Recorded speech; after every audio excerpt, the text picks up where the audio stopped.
آپ دیکھیں گے کہ جب بھی کسی کے ہاں کسی مہمان کی ولادت ہوتی ہے، نئے مہمان کی، چھوٹے بچے کی آمد ہوتی ہے، تو گھر کا ماحول ایسا ہوتا ہے کہ بھائی نیا مہمان آنے والا ہے۔ جیسے ہی وہ نیا مہمان دنیا میں آتا ہے تو اس کے اگل بگل 30 لوگ، 40 لوگ، 10 لوگ، 20 لوگ ہوتے ہیں، گھر کے پریوار۔ ان میں سے اکثر و بیشتر لوگوں کو ایک بات علم میں ہوتی ہے۔ وہ کیا علم میں ہوتی ہے؟ کہ جب بچہ پیدا ہوگا تو اس کے دائیں کان میں کیا کہنا ہے، بائیں کان میں کیا کہنا ہے۔ یہ ہم میں سے اکثر و بیشتر لوگوں کے علم میں ہے، جبکہ یہ جو معاملہ ہے، یہ جو عمل ہے، جس حدیث میں اس عمل کا تذکرہ ہے وہ حدیث ضعیف ہے۔ اس کی جتنی سندیں ہیں سب کی سب سندیں یا تو سخت ضعیف ہے، یا تو موضوع ہے، یا تو منکر ہے، یا تو ضعیف ہے۔ اس کی سندیں آپس میں مل کر کے تقویت نہیں دیتی۔ یہ حدیث قابل احتجاج نہیں ہے۔ علامہ البانی دیگر کئی علماء کرام نے بہت پہلے یہ فیصلہ دیا ہے کہ یہ جو عمل جو آپ کر رہے ہیں یہ عمل صحیح حدیث سے ثابت نہیں ہے، اس سے اپنے آپ کو بچانے کی ضرورت ہے۔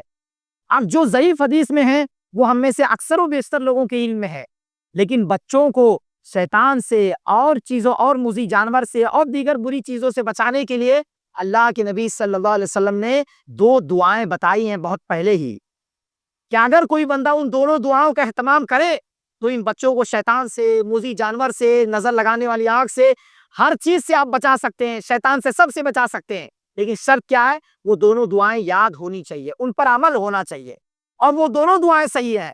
اور آپ دیکھیں آپ کہ وہ دونوں دعائیں صحیح بخاری نہیں موجود ہے، لیکن ہم لوگوں کو جو ضعیف حدیث ہے اس کا علم ہم لوگوں کو ہے، لیکن جو دعائیں صحیح بخاری میں موجود ہے ان دعاؤں کا علم ہم لوگوں کو نہیں ہے۔ آج وہ دونوں دعائیں میں آپ کو بتاتا ہوں، یہ جو ضعیف حدیث پر ہم عمل کر رہے ہیں اس کو ختم کریں، اور جو دونوں حدیثیں صحیح ہیں اس پر عمل کرنے کی کوشش کریں۔ پہلی دعا، اللہ کے نبی صلی اللہ علیہ وسلم فرماتے ہیں کہ تم میں سے جو شخص اپنی بیوی کے پاس آئے اور کہے، کیا کہے؟ بسم اللہ اللہم جنبنا الشیطان وجنب الشیطان ما رزقتنا۔ بسم اللہ، شروع کرتا ہوں اللہ کے نام سے، اللہم جنبنا الشیطان، اے اللہ تعالیٰ تو ہم کو شیطان سے بچا، وجنب الشیطان ما رزقتنا، اور جو تو ہم کو مقدر کر، جو تو ہم کو روزی دے گا، جو چیز تو ہم کو عطا کرے گا اس کو بھی تو شیطان سے بچا۔ اللہ کے نبی صلی اللہ علیہ وسلم فرماتے ہیں جب بندہ اس دعا کا اہتمام کرتا ہے اور اسی ہم بستری سے اگر اس کی قسمت میں کوئی اولاد مقدر ہوتی ہے تو اس اولاد کو ابداً، متفق علیہ حدیث کے الفاظ ہیں، ابداً شیطان اس کو کبھی بھی نقصان نہیں پہنچاتا۔ صحیح مسلم کے الفاظ ہے کہ شیطان اس پر کبھی مسلط نہیں ہوتا۔ ابھی بچہ دنیا میں آیا ہی نہیں، اس سے پہلے اللہ کے نبی نے ایک دعا بتا دی کہ اگر اس دعا کا اہتمام کیا جائے گا تو ہم بچوں کو شیطان سے بچا سکیں گے۔ لیکن ہمارے معاشرے کی کنڈیشن جانتے ہیں کیسی ہے؟ میں اپنے ساتھ جو واقعہ ہوا وہ آپ کو بتاتا ہوں۔ ایک مرتبہ میرا ایک پڑوسی تھا، اس کی شادی ہونے والی تھی، میرے بغل میں ہی رہتا ہے جبکہ میں گھر میں موجود بھی ہوں، گاہے بگاہے ملاقات ہوتی ہے۔ شادی ہونے والے تک، جس دن اس کی شادی تھی اس دن سے پہلے کبھی بھی وہ مجھ سے ملاقات نہیں کیا۔ اچھا شیخ میری شادی ہونے والی ہے، اچھا کچھ آپ بتا دیجئے کیسے کیسے کیا کرنا ہے، کوئی دعا ہو تو مجھے بتا دیجئے۔ نہیں، کوئی فون کال نہیں، کوئی گفتگو نہیں، کچھ نہیں۔ رات 1 بج رہا تھا، یہ لمسم شاید 12 بج رہا تھا، میں گھر پہ سو رہا تھا گاؤں میں۔ اب وہ 12 بجے میرے پاس فون کرتا ہے، کہتا شیخ وہ جو میں ابھی گھر میں داخل ہوا ہوں تو مجھے وہ جو دعا جو ہے ہم بستری والی وہ دعا آپ مجھے بھیج دیجئے۔ کہتا اچھا وہ ایک بار آپ نے بتایا تھا وہ ہاتھ سر پہ رکھنا، وہ والی دعا بھی بھیج دیجئے۔ تو میں نے موبائل میں ٹائم دیکھا تو میں نے کہا یہ 12 بجے تم مجھ سے پوچھ رہے، اتنی بار تم مجھے دن میں ملے تو ایک بھی بار تم پوچھے نہیں، آپ جب گھر میں داخل ہوئے تب اب تم مجھ سے فون کر کے پوچھ رہے ہو۔ تو میں نے کہا کہ پہلے ہر چیز کی جیسے آپ تیاری کرتے ہیں ویسے اس چیز کی بھی تیاری ہونی چاہیے۔